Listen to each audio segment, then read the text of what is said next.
Hello, hello, hello. Hey. I hope you're having a great day. The finger guns were weird. Let's not do that. We are here for the last final part of the Anne of Green Gables read aloud, starting at chapter 36, reading through to the end. There's just a little bit left of the story.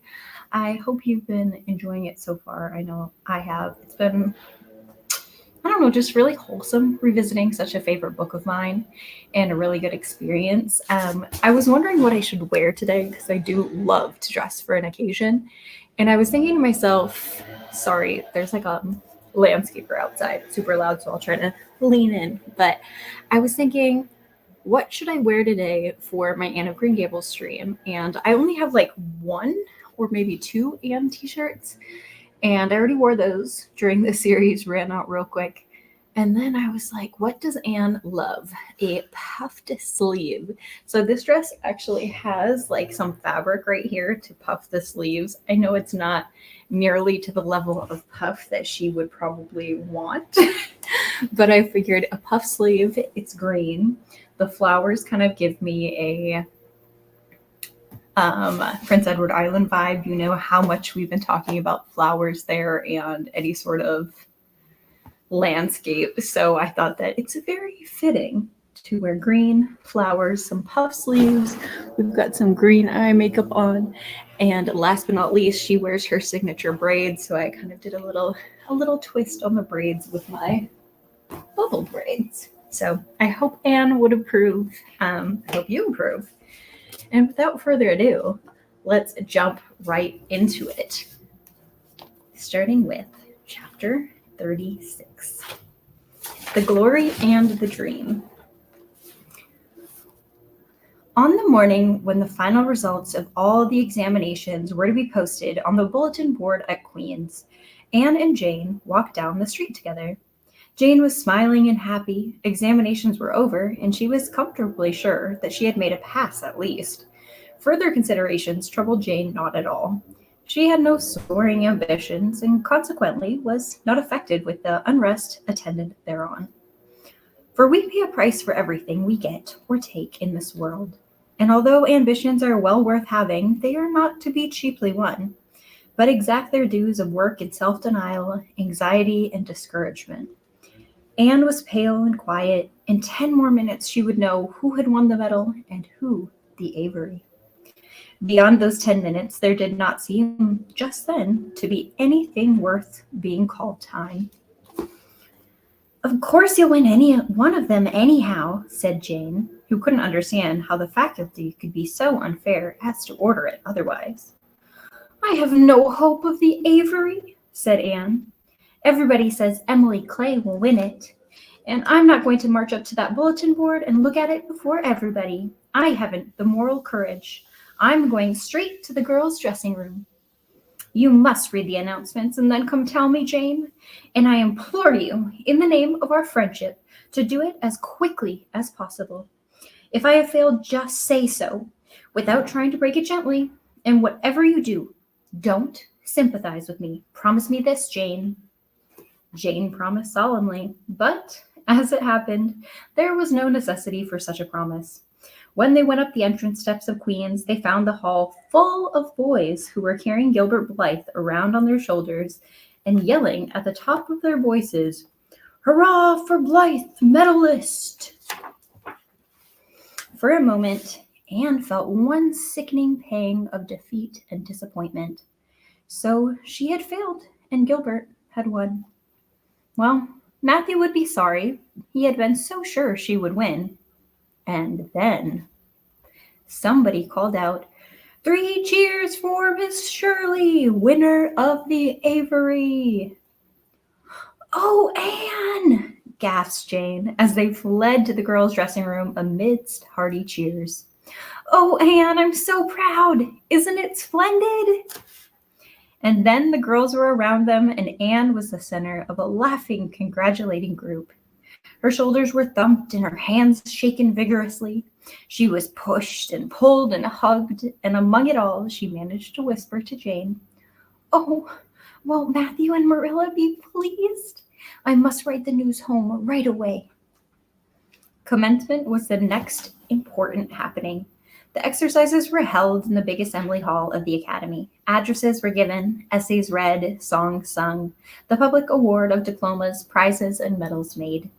Matthew and Marilla were there, with eyes and ears for only one student on the platform, a tall girl in pale green, with faintly flushed cheeks and starry eyes, who read the best essay and was pointed out and whispered about as the Avery winner. "I reckon you're glad we kept her, Marilla," whispered Matthew, speaking for the first time since he had entered the hall when Anne finished her essay. "It's not the first time I've been glad," retorted Marilla. "You do like to rub things in, Matthew Cuthbert." Miss Barry, who was sitting behind them, leaned forward and poked Marilla in the back with her parasol. "Aren't you proud of that, Anne girl? I am," she said. Anne went home to Avonlea with Matthew and Marilla that evening. She had not been home since April and felt that she could not wait another day. The apple blossoms were out and the world was so fresh and young. Diana was at Green Gables to meet her. In her own white room, where Marilla had set a flowering house rose on the windowsill, Anne looked about her and drew a long breath of happiness. "Oh, Diana, it's so good to be back again. It's so good to see those pointed firs coming against the pink sky, and that white orchard and the old snow queen. Isn't the breath of the mint delicious? And that tea rose, why, it's a song and a hope and a prayer all in one. And it's good to see you again, Diana." "I thought you liked that Stella Maynard better than me," said Diana reproachfully. "Josie Pye told me you did. Josie said you were infatuated with her." Anne laughed and pelted Diana with the faded June lilies of her bouquet. "Stella Maynard is the dearest girl in the world, except one, and you are that one, Diana," she said. "I love you more than ever, and I've so many things to tell you. But just now, I feel as if it were joy enough to sit here and look at you. I'm tired, I think. Tired of being studious and ambitious. I need to spend at least 2 hours tomorrow lying out in the orchard grass thinking of absolutely nothing." "You've done splendidly, Anne. I suppose you won't be teaching now that you've won the Avery." "No, I'm going to Redmond in the summer. Doesn't that seem wonderful? I'll have a brand new stock of ambition laid in by that time after 3 glorious golden months of vacation. Jane and Ruby are going to teach. Isn't it splendid to think we all got through, even to Moody Spurgeon and Josie Pye?" "The Newbridge trustees have offered Jane their school already," said Diana. "Gilbert Blythe is going to teach too. He has to. His father can't afford to send him to college next year, after all, so he needs to earn his way through. I suppose he'll get the school here if Miss Ames decides to leave." Anne felt a queer little sensation of dismayed surprise. She had not known this. She expected that Gilbert would be going to Redmond also. What would she do without their inspiring rivalry? Would not work, even at a co-educational college with a real degree in prospect, be rather flat without her friend the enemy? The next morning at breakfast, it suddenly struck Anne that Matthew was not looking well. Surely he was much grayer than he had been a year before. "Marilla," she said hesitatingly when he had gone out, "is Matthew quite well?" "No, he isn't," said Marilla in a troubled tone. "He's had some real bad spells with his heart this spring, and he won't spare himself a mite. I've been real worried about him, but he's some better this while back, and we've got a good hired man, so I'm hoping he'll kind of rest and pick up. Maybe he will now that you're home. You always cheer him up." Anne leaned across the table and took Marilla's face in her hands. "You are not looking as well yourself as I'd like to see you, Marilla. You look tired. I'm afraid you've been working too hard. You must take a rest now that I'm home. I'm just going to take this one day off to visit all the dear old spots and hunt up my old dreams, and then it will be your turn to be lazy while I do the work." Marilla smiled affectionately at her girl. "It's not the work, it's my head," I've a pain so often now behind my eyes. Dr. Spencer has been fussing with classes, but they don't do me any good. There's a distinguished oculist coming to the island the last of June, and the doctor says I must see him. I guess I'll have to. I can't read or sew without any comfort now. Well, Anne, you've done real well at Queen's, I must say. To take first-class license in 1 year and win the Avery Scholarship. Well, Mrs. Lynde said pride goes before a fall, and she doesn't believe in the higher education of women at all. She says it's unfit for women's true sphere. I don't believe a word of it. Speaking of Rachel, reminds me, did you hear anything about the Abbey Bank lately, Anne? I heard it was shaky, answered Anne. Why? That is what Rachel said. She was up here one day last week and said there was some talk about it. Matthew felt real worried. All we have saved is in that bank, every penny. I wanted Matthew to put it in a savings bank in the first place, but old Mr. Abbey was a great friend of Father's, and he always banked with him. Matthew said any bank with him at the head of it was good enough for everybody. I think he has only been its nominal head for many years, said Anne. He is a very old man. His nephews are really at the head of the institution. Well, when Rachel told us that, I wanted Matthew to draw our money right out, and he said he'd think of it. But Mr. Russell told him yesterday that the bank was all right. Anne had her good day in the companionship of the outdoor world. She never forgot that day. It was so bright and golden and fair, so free from shadow and so lavish of blossom. Anne spent some of its rich hours in the orchard. She went to the Dryad's Bubble and Willowmere and Violet Vale. She called at the manse and had a satisfying talk with Mrs. Allen.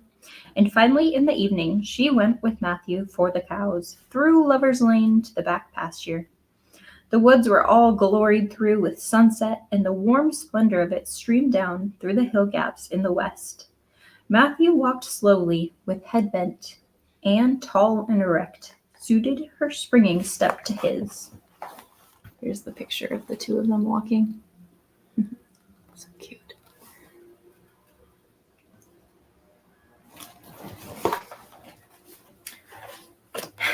You've been working too hard, Matthew, she said reproachfully. Why won't you take things easier? Well, now I can't seem to, said Matthew, as he opened the yard gate to let the cows through. It's only that I'm getting old, Anne, and I keep forgetting it. Well, I've always worked pretty hard, and I'd rather drop in harness. If I had been the boy you sent for, said Anne wistfully, I'd be able to help you out so much now and spare you in 100 ways. I could find it in my heart to wish I had been, just for that. Well, now, I'd rather have you than a dozen boys, Anne, said Matthew, patting her hand. Just mind you that, rather than a dozen boys. Well, now, I guess it wasn't a boy that took to the Avery Scholarship, was it? It was a girl, my girl that I'm proud of. He smiled his shy smile at her as he went into the yard. Anne took the memory of it with her when she went to her room that night and sat for a long while at her open window, thinking of the past and dreaming of the future. Outside, the Snow Queen was mistily white in the moonshine. The frogs were singing in the marsh beyond Orchard Slope. Anne always remembered the silvery, peaceful beauty and fragrant calm of that night. It was the last night before sorrow touched her life, and no life is ever quite the same again when once that cold, sanctifying touch has been laid upon it. Chapter 37. The Reaper Whose Name is Death. Matthew, what is the matter, Matthew? Are you sick? It was Marilla who spoke, alarm in every jerky word. Anne came through the hall, her hands full of white narcissus. It was long before Anne could love the sight or odor of white narcissus again. In time to hear her and to see Matthew standing in the porch doorway, a folded paper in his hand and his face strangely drawn and gray. Anne dropped her flowers and sprang across the kitchen to him at the same moment Marilla did. They were both too late. Before they could reach him, Matthew had fallen across the threshold. "He's fainted!" gasped Marilla. "Anne, run for Martin. Quick, quick, he's at the barn." Martin, the hired man who had just driven home from the post office, started at once for the doctor, calling at Orchard Slope on his way to send Mr. and Mrs. Barry over. Mrs. Lynde, who was there on an errand, came too. They found Anne and Marilla distractedly trying to restore Matthew to consciousness. Mrs. Lynde pushed them gently aside, tried his pulse, and then laid her ear over his heart. She looked at their anxious faces sorrowfully, and the tears came into her eyes. Oh, Marilla," she said gravely, I don't think that we can do anything for him." Mrs. Lynde, you can't think Matthew is. Anne could not say the dreadful word. She turned sick and pallid. "Child, yes, I'm afraid of it. Look at his face. When you've seen that look as often as I have, you know what it means." Anne looked at the still face, and there beheld the seal of the Great Presence. When the doctor came, he said that the death had been instantaneous and probably painless, caused in all likelihood by some sudden shock. The secret of the shock was discovered to be in the paper Matthew had held and which Martin had brought from the post office that morning. It contained an account of the failure of the Abbey Bank. The news spread quickly through Avonlea, and all-day friends and neighbors thronged Green Gables and came and went on errands of kindness for the dead and the living. For the first time, shy, quiet Matthew Cuthbert was a person of central importance. The white majesty of death had fallen on him and set him apart as one crowned. When the calm night came swiftly down over Green Gables, the old house was hushed and tranquil.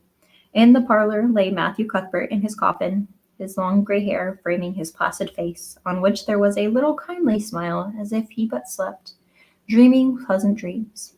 There were flowers about him, sweet old-fashioned flowers, which his mother had planted in the homestead garden in her bridal days, and for which Matthew had always had a secret, wordless love. Anne had gathered them and brought them to him, her anguished, tearless eyes burning in her white face. It was the last thing that she could do for him. The Barrys and Mrs. Lynde stayed with them that night. Diana, going to the east gable, where Anne was standing at her window, said gently, "Anne, dear, would you like me to have a sleep with you tonight?" "Thank you, Diana." Anne looked earnestly into her friend's face. I think you won't misunderstand me when I say I want to be alone. Afraid. I haven't been alone 1 minute since it happened, and I want to be. I want to be quite silent and quiet and try to realize it. I can't realize it.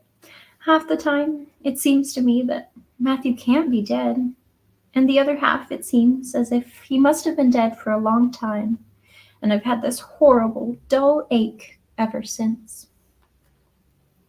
Diana did not quite understand. Marilla's impassioned grief, breaking all the bounds of natural reserve and lifelong habit in its stormy rush, she could comprehend better than Anne's tearless agony.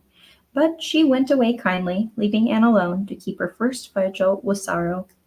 Anne hoped that the tears would come in solitude. It seemed to her a terrible thing that she could not shed a tear for Matthew, whom she had loved so much and who she had been so kind to. Matthew, who had walked with her last evening at sunset and was now lying in the dim room below with that awful peace on his brow. But no tears came at first, even when she knelt by her window in the darkness and prayed, looking up at the stars beyond the hills.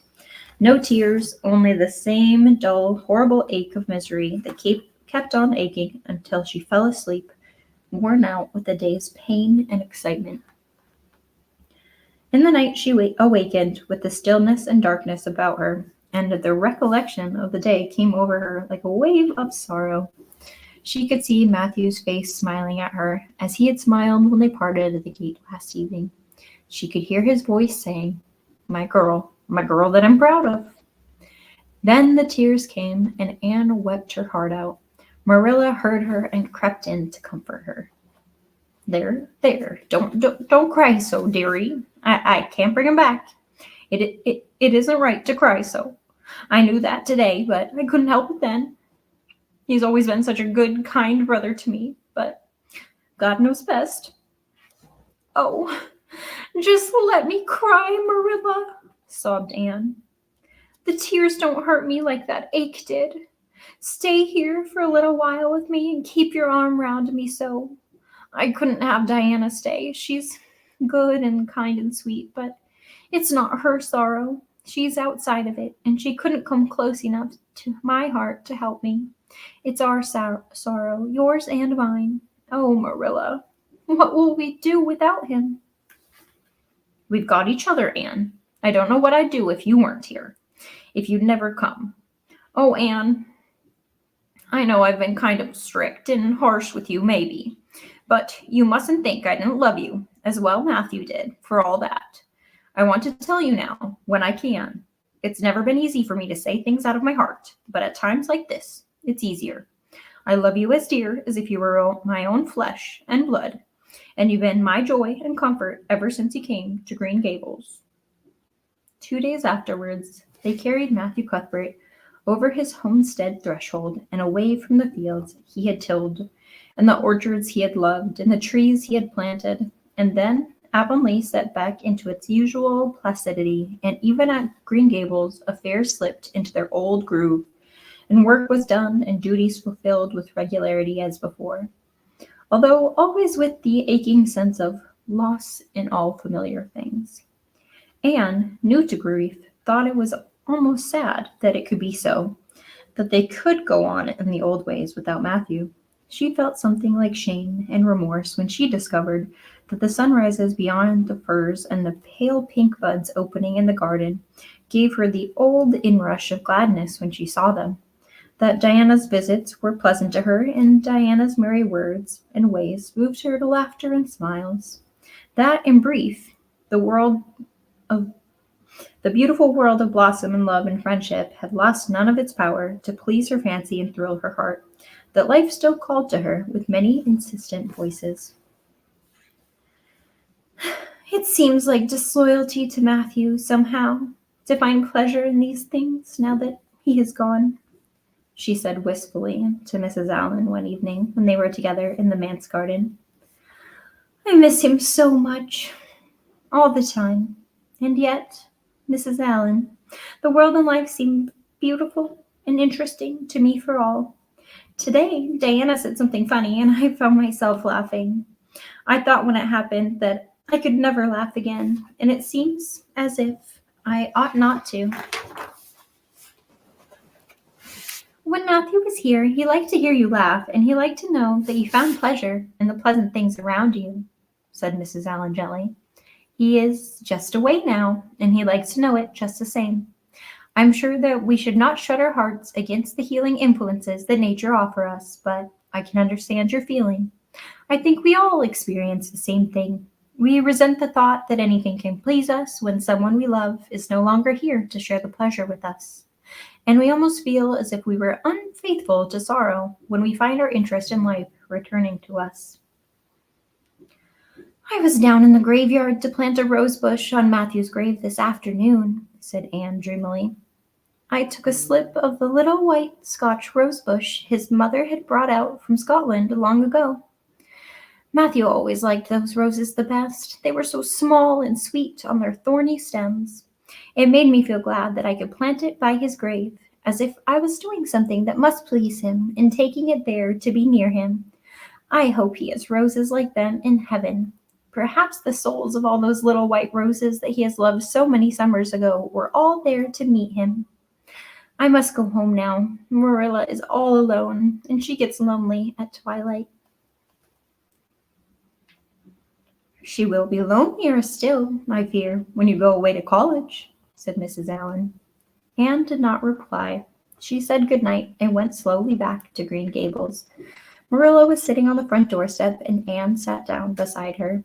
The door was open behind them, held back by a big pink conch shell with hints of sea sunsets in their smooth inner convolutions.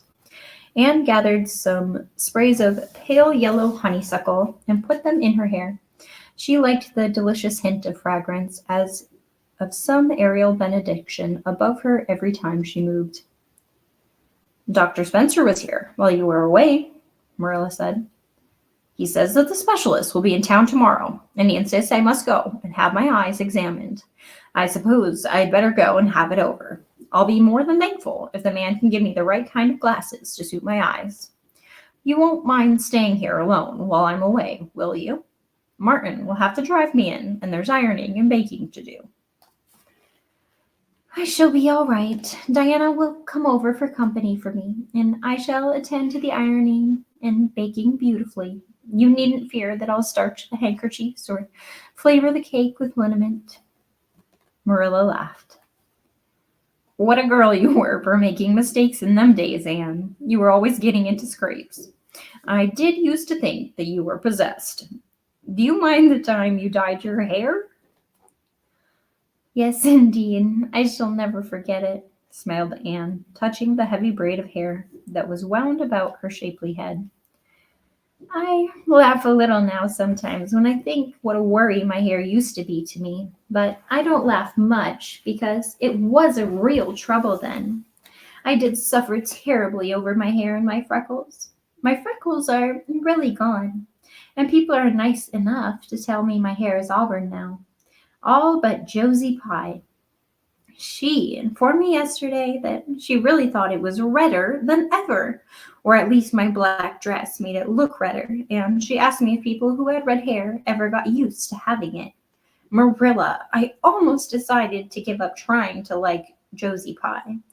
I've made what I once have called a heroic effort to like her, but Josie Pye won't be liked. Josie is a pie, said Marilla sharply. So she can't help but being disagreeable.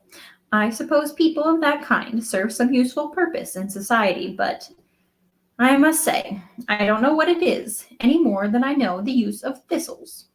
Is Josie going to teach? No, she's going back to Queen's next year. So are Moody Spurgeon and Charlie Sloane. Jane and Ruby are going to teach, and they have both got schools. Jane at Newbridge and Ruby at some place up west. Gilbert Blythe is going to teach too, isn't he? Yes, briefly. What a nice-looking fellow he is, said Marilla absently. I saw him in church last Sunday, and he seemed so tall and manly. He looks a lot like his father did at the same age. John Blythe was a nice boy. We used to be real good friends, he and I. People called him my beau. Anne looked up with a swift interest. Oh, Marilla, what happened? Why didn't you? We had a quarrel. I wouldn't forgive him when he asked me to. I meant to after a while, but I was sulky and angry, and I wanted to punish him first. He never came back. The Blythes were almighty independent, but I always felt rather sorry. I've always kind of wished I had forgiven him when I had the chance. So you've had a bit of romance in your life, too, said Anne softly. Yes, I suppose you might call it that. You wouldn't think so to look at me, would you? But you can never tell about people from their outsides. Everybody has forgot about me and John. I'd forgotten myself, but it all came back at me when I saw Gilbert last Sunday. Chapter 38, The Bend in the Road. Marilla went to town the next day and returned in the evening. Anne had gone over to Orchard Slope with Diana and came back to find Marilla in the kitchen, sitting by the table with her head leaning on her hand. Something in her dejected attitude struck a chill to Anne's heart. She had never seen Marilla sit limply inert like that. Are you very tired, Marilla? No, I don't know, said Marilla wearily, looking up. I suppose I am tired, but I haven't thought about it. It's not that. Did you see the oculist? What did he say? Said Anne anxiously. Yes, I saw him. He examined my eyes. He said that if I give up all reading and sewing entirely and any kind of work that strains my eyes, and if I'm careful not to cry, and if I wear the glasses he's given me, He thinks my eyes may not get any worse and my headaches will be cured. But if I don't, he says, I'll certainly be stone blind in 6 months. Blind! And just think of it. For a minute, Anne, after her first quick exclamation of dismay, was silent. It seemed to her that she could not speak. Then she said bravely, but with a catch in her voice, Marilla, don't think of it. You know he has given you hope. If you are careful, you won't lose your sight altogether, and if his glasses cure your headaches, it will be a great thing. I don't call it much hope, said Marilla bitterly. What am I to live for if I can't read or sew or do anything like that? I might as well be blind or dead. And as for crying, I can't help that when I get lonesome. But there, it's no good talking about it. If you'll get me a cup of tea, I'll be thankful. I'm about done out. Don't say anything about this to anyone, for a spell yet anyway. I can't bear that folks should come here to question, sympathize, and talk about it. When Marilla had eaten her lunch, Anne persuaded her to go to bed. Then Anne went herself to the east gable and sat down by her window in the darkness alone with her tears and heaviness of heart. How sadly things had changed since she had sat there the night after coming home. Then she had been full of hope and joy, and the future had looked rosy with promise. Anne felt as if she had lived years since then, but before she went to bed there was a smile on her lips and peace in her heart. She had looked her duty courageously in the face and found it a friend, as duty ever is when we meet it frankly. One afternoon, a few days later, Marilla came home in from the front yard where she had been talking to a caller, a man whom Anne knew by sight as Sadler from Carmody. Anne wondered what he could have been saying to bring that look to Marilla's face. What did Mr. Sadler want, Marilla? Marilla sat down by the window and looked at Anne. There were tears in her eyes in defiance of the oculist prohibition, and her voice broke as she said, He heard that I was going to sell Green Gables, and he wants to buy it. Buy it? Buy Green Gables? Anne wondered if she had heard all right. Oh, Marilla, you don't mean to sell Green Gables? Anne, I don't know what else is to be done. I've thought it all over. If my eyes were strong and I could stay here and make to look out after things and manage with a good hired man. But as it is, I can't. I may lose my sight altogether. And anyway, I'll not be fit to run things. Oh, I've never thought I'd live to see the day when I'd have to sell my home. But things would only go behind worse and worse all the time, till nobody would want to buy it. Every cent of our money went in that bank, and there's some notes that Matthew gave last fall to pay. Mrs. Lynde advised me to sell the farm and board somewhere else, with her, I suppose. It won't bring much. It's small and the buildings are old, but it'll be enough for me to live on, I reckon. I'm thankful you've provided with that scholarship, Anne. I'm sorry you won't have a home to come to in your vacations, that's all. But I suppose you'll manage somehow. Marilla broke down and wept bitterly.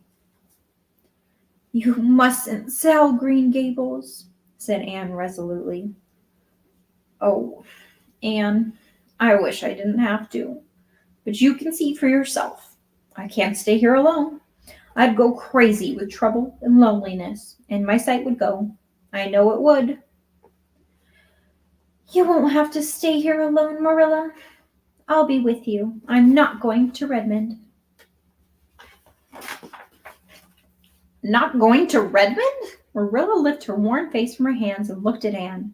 What do you mean? Just what I say. I am not going to take the scholarship. I decided so the night after you came home from town. You surely don't think I could leave you alone in your trouble, Marilla. After all you've done for me, I've been thinking and planning. Let me tell you my plans. Mr. Barry wants to rent the farm for next year, so you won't have any bother over that. And I'm going to teach. I've applied for the school here, but I don't expect to get it, for I understand the trustees have promised it to Gilbert Blythe. But I can have the Carmody School. Mr. Blair told me so last night at the store. Of course, that won't be quite as nice or convenient as if I had had the Avonlea School, but I can board home and drive myself over to Carmody and back, in the warm weather at least. And even in winter, I can come home Fridays. We'll keep a horse for that. Oh, I have it all planned out, Marilla. And I'll read to you and keep you cheered up. You shan't be dull or lonesome, and we can be real cozy and happy here together, you and I. Marilla had listened to it like a woman in a dream. Oh, Anne, I could get on real well if you were here, I know. But I can't let you sacrifice yourself so for me. It would be real terrible. Nonsense, Anne laughed merrily. There is no sacrifice. Nothing could be worse than giving up Green Gables. Nothing could hurt me more. We must keep the dear old place. My mind is quite made up, Marilla. I'm not going to Redmond, and I am going to stay here and teach. Don't you worry about me a bit. But your ambitions and I'm just as ambitious as ever, only I've changed the object of my ambitions. I'm going to be a good teacher, and I'm going to save your eyesight. Besides, I mean to study at home here and take a little college course all by myself. Oh, I've dozens of plans, Marilla. I've been thinking them out for a week. I shall give life here my best, and I believe it will give its best to me in return. When I left Queen's, my future seemed to stretch out before me like a straight road. I thought I could see along it for many a milestone. Now, there's a bend in it. I don't know what lies around the bend, but I'm going to believe that the best does. It has a fascination of its own, that bend, Marilla. I wonder how the road beyond it goes, where there is green glory and soft checkered light and shadows, what new landscapes, what new beauties, what curves and hills and valleys further on. I don't feel as if I ought to let you give it all up, said Marilla, referring to the scholarship. But you can't prevent me. I'm 16 and a half, obstinate as a mule, as Mrs. Lynde once told me, laughed Anne. Oh, Marilla, don't you go pitying me. I don't like to be pitied, and there's no need for it. I'm heart glad over the very thought of staying at dear Green Gables. Nobody could love it as you and I do, so we must keep it. You blessed girl, said Marilla, yielding. I feel as if you've given me new life. I ought to stick it out and make you go to college, but I know I can't, so I ain't going to try. I'll make it up to you, though, Anne. When it had become noised abroad in Avonlea that Anne Shirley had given up the idea of going to college and intended to stay home and teach, there was a good deal of discussion over it. Most of the good folks, not knowing about Marilla's eyes, thought she was foolish. Mrs. Allan did not. She told Anne so in approving words that brought tears of pleasure to the girl's eyes. Neither did good Mrs. Lynde. She came up one evening and found Anne and Marilla sitting at the front door in the warm, scented summer dusk. They liked to sit there when the twilight came down and the white moss flew about in the garden and the odor of mint filled the dewy air. Mrs. Rachel deposited her substantial person upon the stone bench by the door, behind which grew a row of tall pink and yellow hollyhocks, with a long breath of mingled weariness and relief. I declare I'm glad to sit down. I've been on my feet all day, and 200 pounds is a good bit for 2 feet to carry around. It's a great blessing not to be fat, Marilla. I hope you appreciate it. Well, Anne, I hear you've given up your notion of going to college. I was real glad to hear it. You've got as much education now as a woman can be comfortable with, and I don't believe in girls going to college with the men and cramming their heads full of Latin and Greek and all that nonsense.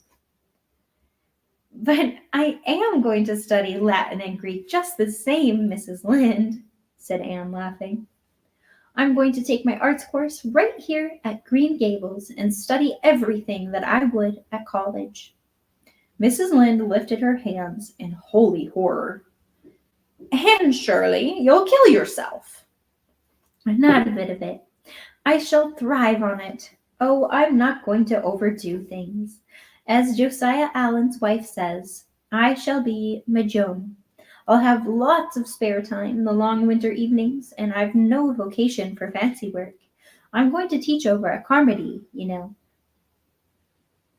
I don't know it. I guess you're going to teach right here in Avonlea. The trustees have decided to give you the school. Mrs. Lynde, cried Anne, springing to her feet in surprise. Why, I thought that they had promised it to Gilbert Blythe. So they did, but as soon as Gilbert heard that you had applied for it, he went to them.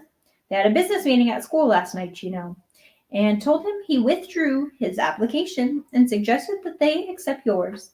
He said he was going to teach at White Sands. Of course, he gave up the school just to oblige you, because he knew how much you wanted to stay with Marilla. And I must say, I think it was real kind and thoughtful in him, that's what. Real self-sacrificing, too, for he'll have his board and pay at White Sands, and everyone knows he's got to earn his own way through college. So the trustees decided to take you. I was tickled to death when Thomas came home and told me. I don't feel that I ought to take it, murmured Anne.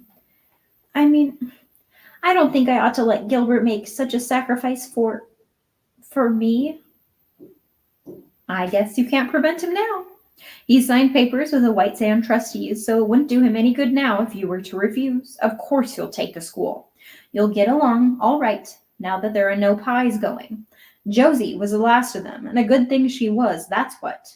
There's been some pie or other going to Avonlea School for the last 20 years, and I guess their mission in life was to keep school teachers reminded that the earth isn't their home. Bless my heart. What does all that winking and blinking at the Barry Gable mean? Diana is signaling for me to go over, laughed Anne. You know, we must keep up the old custom. Excuse me while I run over and see what she wants. Anne ran down the clover slope like a deer and disappeared in the furry shadows of the haunted wood.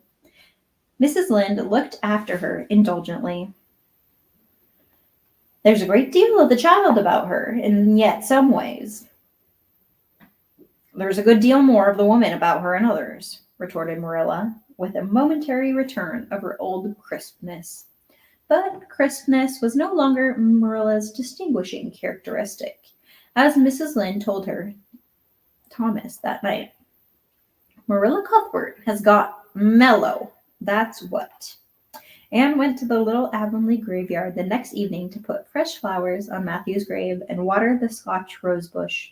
She lingered there until dusk, liking the peace and calm of the little place, with its poplars whose rustle was like low, friendly speech, and its whispering grasses growing at will among graves. When she finally left it and walked down the long hill that sloped to the lake of shining waters, it was past sunset, and all Avonlea lay before her in a dream-like afterlight, a haunt of ancient peace. There was a freshness in the air, as of a wind that had blown over honey-sweet fields of clover. Home lights twinkled out here and there among the homestead trees. Beyond the sea, misty and purple with its haunting, unceasing murmur, the west was a glory of soft mingles hues, and the pond reflected them all in still softer shadings. The beauty of it all thrilled Anne's heart, and she gratefully opened the gates of her soul to it. Dear old world, you are very lovely, and I am glad to be alive in you. Halfway down the hill, a tall lad came whistling out of a gate before the Blythe homestead. It was Gilbert, and the whistle died on his lips as he recognized Anne. He lifted his cap courteously, but he would have passed on in silence if Anne had not stopped and held out her hand. Gilbert, she said, with scarlet cheeks, I want to thank you for giving up the school for me. It was very good of you, and I want you to know that I appreciate it. Gilbert took the offered hand eagerly. It wasn't particularly good of me at all, Anne. I was pleased to be able to do you some small service. Are we going to be friends after this? Have you really forgiven me my old fault? Anne laughed and tried unsuccessfully to withdraw her hand. I forgave you that day by the pool landing, although I didn't know it. What a stubborn little goose I was. I may as well make a complete confession. I've been sorry ever since. We are going to be the best of friends, said Gilbert jubilantly. We were born to be good friends, Anne. You've thwarted destiny enough. I know we can help each other in many ways. You're going to keep up your studies, aren't you? So am I. Come, I'm going to walk home with you. Marilla looked curiously at Anne when the latter entered the kitchen. Who was that come up the lane with you, Anne? Gilbert Blythe, answered Anne, vexed to find herself blushing. I met him on Berry's Hill. I didn't think that you and Gilbert Blythe were such good friends that you'd stand for half an hour at the gate talking to him, said Marilla with a dry smile. We haven't been. We've been good enemies. But we decided that it will be much more sensible to be good friends in the future. Were we really there half an hour? It seemed just a few minutes, but you see, we have 5 years lost conversations to catch up with, Marilla. Anne sat long at her window that night, companioned by a glad content. The wind purred softly in the cherry boughs, and the mint breaths came up to her. The stars twinkled over the pointed firs in the hollow, and Diana's light gleamed through the old gap. Anne's horizons had closed in since the night she had sat there after coming home from Queen's. But if the path set before her feet was to be narrow, she knew that the flowers of quiet happiness would bloom along it. The joy of sincere work and worthy aspiration and congenial friendship were to be hers. Nothing could rob her of her birthright of fancy or her ideal world of dreams. And there was always the bend in the road. God's in his heaven, all's right with the world, whispered Anne softly. And that's the end. That is the whole book. We've read an entire book. That is wild. Dear Anne, our kindred spirit. Well, if you have watched any minute of this series, I very much appreciate it. I hope you enjoyed the story as much as I have. If you're watching this at any point in time, please comment down below your favorite character from the book. I would love to know if you are a Gilbert stan. Maybe you love Josie because she's funny. Maybe you want a bestie like Diana. Maybe you also connect with Anne. Personally, I just really loved Anne growing up because I felt like she was this small girl with these big hopes and dreams and ambitions. She wasn't afraid to, sound smart and focus on her studies and to use big words. And she was very aspirational. So for me as a little girl, I wanted to be just like Anne with all of her, big words and big dreams. And it made me feel proud to be like a smart kid, like the gifted kid. I wanted to be smarter so that I could be like Anne. So she was one of the characters I really connected with. Her Little Women was a little bit later in life for me, but this book in particular was just a very strong influence on my childhood. And I hope you loved it. And I hope that you enjoyed this experience. I don't know if I'll ever continue to narrate books. It's very hard. This wasn't necessarily a beginner level book either. So it was a fun little experiment, and I've been enjoying trying new things here on YouTube. So make sure to hit like and subscribe if you haven't already. And once again, let me know down in the comments who your favorite character is from the book. And thanks for watching, friends. I appreciate you very much. Take care.